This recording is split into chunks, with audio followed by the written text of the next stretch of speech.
রংপুরে ৩ দিনব্যাপী পিঠা মেলা অনুষ্ঠিত। রংপুর পর্যটন মণ্ডলের আয়োজনে ৩ দিনব্যাপী পিঠা মেলা শুরু হয়েছে। ১ জানুয়ারি থেকে শুরু হওয়া এই পিঠা মেলা চলবে ৩ জানুয়ারি পর্যন্ত। মেলা চলবে প্রতিদিন বিকাল ৩টা থেকে রাত ৮টা পর্যন্ত।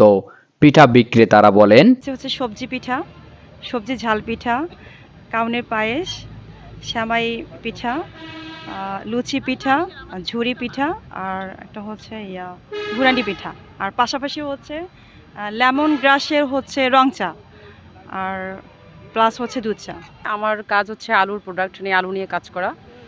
আর মানে সব পিঠার মধ্যে পিঠা থাকবে, মিষ্টি পিঠাও আছে, মানে আলুর প্রোডাক্টটা আমার বেশি থাকবে আর কি।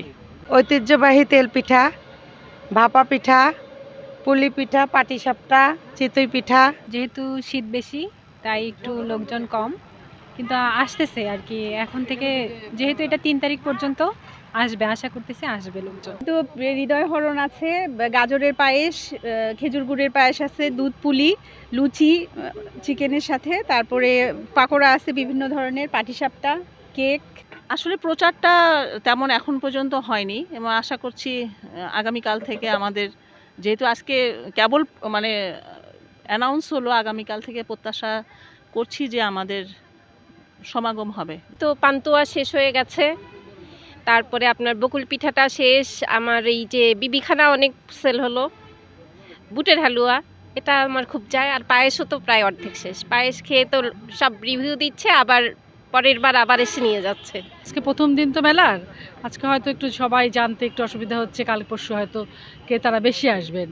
আর আজকে আমাদের পিঠা আছে, পাটিসাপটা আছে, ক্ষীরের পাটিসাপটা আছে, গুড়ের পাটিসাপটা আছে, দুধ পুলি আছে, চষির পায়েস আছে, লবঙ্গ লতিকা আছে, এবং আমাদের স্পেশাল হচ্ছে লুচি আলুর দম। পিঠা প্রেমীরা বলেন, রাস্তা দিয়ে যাওয়ার সময় দেখলাম যে আপারা অনেক ধরনের পিঠা নিয়ে বসে আছে, তাই আসলাম। অনেক ভালো লাগলো। প্রথম থেকেই শেষের পর্যায়ে এসে আমরা দুই আপার কাছ থেকে 2টা ভাপা পিঠা খাইলাম। রংপুরের মানুষ শৌখিন এবং খাওয়া দাওয়া অনেক বেশি পছন্দ করে, এবং সেখানে যে এই যে পিঠাগুলো মানে পিঠার যে মেলা হচ্ছে, আমরা আসলে বাসায় বানালে কি করে 2-1টা পিঠা হয়তো সিজনালি যেগুলো বানানো ওগুলোই খাওয়া হয়, কিন্তু যখন একটা মেলা হয় সেখানে অনেক ধরনের স্টল হয়, তারা অনেক ধরনের পিঠা বানায়, তার সঙ্গে অনেকগুলো ডেজার্ট আইটেম থাকে। তো এটাই করে কি হয়, আমরা এক জায়গাতে অনেক কিছু পেয়ে যাচ্ছি, এবং হ্যাঁ প্রত্যেকেরই একটা ডিফারেন্ট টেস্ট আছে, ওটাও নেওয়া হচ্ছে, অবভিয়াসলি হওয়া দরকার এবং সেটা অবশ্যই ভালো। এটা খাওয়ার জন্য এবং স্বাদ নেওয়ার জন্য আর কি, মূলত যে আমরা এখানে স্বাদ নেব, তারপর একটু ঘুরে ঘুরে দেখব। রংপুর পর্যটন মণ্ডলের আয়োজনে এই মেলায় 9টি স্টল রয়েছে। প্রত্যেকটি স্টলে নানা ধরনের পিঠা রয়েছে।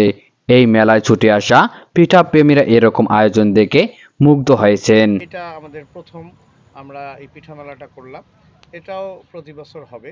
আমরা এটা করছি এই কারণে যে রংপুরের যারা উদ্যোক্তা তারা অনেক এক্সপার্ট, এবং তারা বিভিন্ন ধরনের ট্রেনিং করে তারা তাদের যে পণ্যগুলো উপস্থাপন করতেছে এবং তাদের এই যে পিঠাগুলো উপস্থাপন করতেছে, এটা দেশীয় এবং আন্তর্জাতিকভাবে তারা পরিচিত হোক এবং তারা নিজেরা স্বাবলম্বী হোক। পিঠা মেলায় পিঠা খেতে আসা পিঠা প্রেমীরা বলেন, গ্রাম বাংলার ইতিহাস ও ঐতিহ্যকে ধরে রাখতে এ ধরনের পিঠা মেলার আয়োজন প্রতি বছর হওয়া দরকার। মোহাম্মদ মেরাজুল ইসলাম মেরাজ, আলোকিত টিভি, রংপুর।